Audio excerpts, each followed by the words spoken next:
वसुदेवसुतं देवं कंसचाणूरमर्दनं देवकी परमानंदं कृष्णं वंदे जगद्गुरुम. पाचवा श्लोक आहे. दैवी संपद्विमोक्षाय निबंधाया सुरीमता मा शुच संपदम दैवीम अभिजातोसी पांडव. भगवंत सांगतात अर्जुनाला की दैवी संपत्ती ही मुक्तिदायक आहे आणि आसुरी संपत्ती ही बंधनकारक आहे. कारण काय, दैवी संपत्तीमुळे जे कर्म करायचं ते भगवंता प्रित्यर्थ करायचं आणि त्यामुळे मुक्ती आहे. कर्म बंधनातून अडकणार नाही आहे, त्यामुळे पुनर्जन्म पण नाही आहे आणि म्हणजेच मुक्ती आहे, अर्थात परमात्म स्वरूपाशी एकरूपता साधना आहे. पण आसुरी संपत्ती म्हणजे काय, ते मी आहे, माझं आहे, मला पाहिजे, त्याच्यामध्ये तो अडकलेला असतो सगळं. मी, माझं शरीर आणि सगळे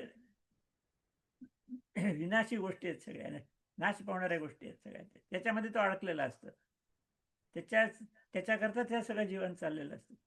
त्यामुळे परमात्मा आत्मा ह्या संबंधाचा काही त्याच्याशी संबंध येत नाही आणि त्यामुळे तो कर्म करत राहतो, कामना ठेवून, फलाची अपेक्षा ठेवून फळ भोगत राहतो आणि जन्ममरणाच्या फेऱ्यातून अडकून राहतो, असं भगवंतांनी या ठिकाणी स्पष्ट केलेलं आहे.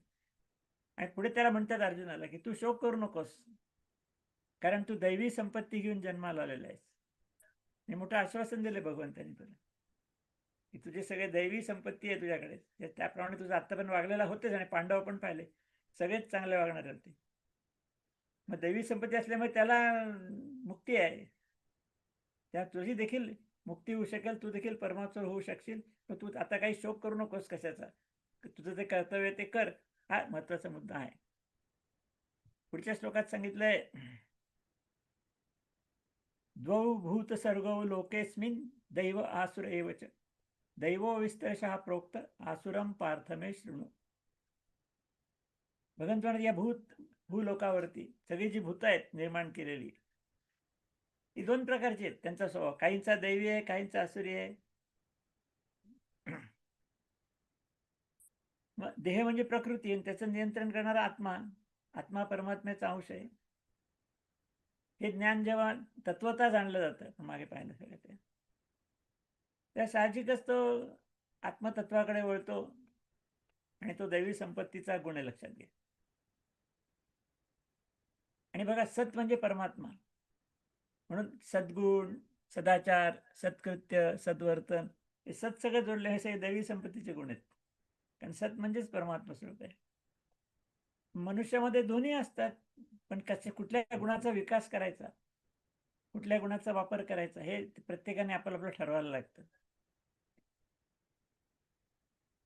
म्हणून भगवंत आता म्हणतात की मी दैवी प्रकृतीचं विस्तारपूर्वक वर्णन केलं. बऱ्याच श्लोकात त्यांनी दैवी गुण सांगितलेले आहेत भगवंतांनी. तर ते म्हणजे आता मी आसुरी गुण तपशिलात सांगतो, ते ऐक.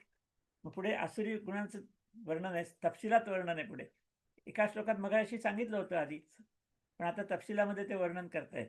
त्यात ते आपण उद्या बघूया. आता थांबू इथेच. हरिओम. 7वा श्लोक आहे आता.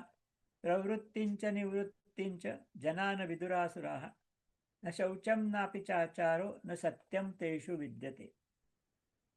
भगवंत म्हणतात की आसुरी स्वभावाचे जे लोक आहेत ते प्रवृत्ती आणि निवृत्ती दोन्ही जाणत नाहीत आणि त्यामुळे त्यांच्यामध्ये अंतर्बाह्य शुद्धी होण्याचा प्रश्न नसतो. ते संसारातच गुंतलेले असतात सगळे, त्यामुळे त्यांचं आचरण नीट असत नाही, त्यांचं भाषणही सत्य असत नाही, असं सगळं म्हणतात. आता प्रवृत्ती म्हणजे काय, जे चांगली कर्म केली आहेत त्याच्याकडे वळणं, त्याप्रमाणे कर्म करणं म्हणजे प्रवृत्ती मार्ग आहे. आणि निवृत्ती म्हणजे चुकीची कर्म आहेत ती टाळणे म्हणजे निवृत्ती मार्ग आहे. आता त्याच्या दुर्योधनाचं एक उदाहरण नेहमी देतात बघा. कारण दुर्योधन तुम्हाला माहिती आहे दुष्ट प्रवृत्तीने वागत होता, अधार्मिक होता सगळा. तर त्याला सांगितलं बा तू धर्माप्रमाणे वाग जरा चांगलं, तुला धर्म समजून सांगतो. तो म्हणला मला माहिती आहे धर्म, पण माझी प्रवृत्ती होत नाही त्याच्याकडे, आणि अधर्म काय ते पण माहिती आहे, पण त्याच्यापासून निवृत्ती होत नाही. असं ते प्रकरण आहे की चांगल्या गोष्टीकडे प्रवृत्ती व्हायला पाहिजे, वाईट गोष्टीकडे निवृत्ती व्हायला पाहिजे. आणि दुसरा आणखीन याचा अर्थ असा आहे की प्रवृत्ती मार्ग म्हणजे संसाराकडे प्रवृत्ती असेल सगळी, तर कर्म करणार, फळ मिळणार, तेव्हा जन्ममरणाच्या फेऱ्या चालूच राहणार. या संसारी मार्ग हा प्रवृत्तीपर मार्ग आहे. करत राहायचं काहीतरी, कर्म करत राहायची, फळं भोगत राहायची. आणि निवृत्ती मार्ग म्हणजे मग परमात्मा स्वरूपाचे वळण आहे. निवृत्तीपर मार्गाने मोक्षप्राप्ती होते, जन्ममरणाच्या फेऱ्यातून मुक्ती होते. म्हणून आपण पाहिलं तर गृहस्थाश्रम हा सगळा प्रवृत्तीपर मार्ग आहे आणि वानप्रस्थाश्रम हा निवृत्तीपर मार्ग आहे. ही संसारिक गोष्टीपासून सगळी निवृत्ती घ्यायची आणि परमात्मा स्वरूपाच्या साधनेला लागायचं, असं या ठिकाणी सांगितलेलं आहे. पुढच्या श्लोकात त्यांनी आणखी सांगितलंय, याच्यात आसुरीचे स्वभाव लोक काहीच करत नाहीत, सगळ्यात विपरीत वर्तन करतात आणि त्यामुळे ते जन्ममरणाच्या फेऱ्यात अडकून पडतात. आता पुढच्या श्लोकात ते सांगतायत, असत्यम अप्रतिष्ठम ते जगदाहुरुनीश्वरम अपरस्पर संभूतम किमन्यत कामहेतुकम. म्हणजे आसुरी स्वभावाचे जे लोक आहेत ते म्हणतात जग हे आश्रयरहित आहे, परमेश्वराचा आधार बिधार काही नाही, परमेश्वर झूट आहे असं ते म्हणत असतात. ईश्वराशिवाय आपोआपच चाललेलं आहे. स्त्री पुरुषांच्या संयोगातून निर्माण झालंय, परमेश्वराचा काय संबंध तिथे, असं त्यांचं म्हणणं असतं. आणि त्यामुळे केवळ काम हेच त्यांचं कारण आहे, त्याशिवाय दुसरं काही नाही जगामध्ये. अशा प्रकारचे जे लोक असतात ते नास्तिक प्रवृत्तीचे म्हटले जातात. म्हणजे आसुरी स्वभाव म्हणजे नास्तिक प्रवृत्ती असते. आणि आपल्या षट दर्शनामध्ये चारवाक दर्शन आहे, ऋणम कृत्वा घृतम पिबेत यावत जीवेत सुखम जीवेत भस्मीभूतस्य देहस्य पुनरागमन कृता. देह आहेर तो ऋण करून का होईना पण चांगलं तुपी प्यावं, म्हणजे चांगल्या गोष्टी अनुभव आहेत. मेल्यानंतर काय होणार कोणाला माहिती, पुन्हा काही येणं नाहीये.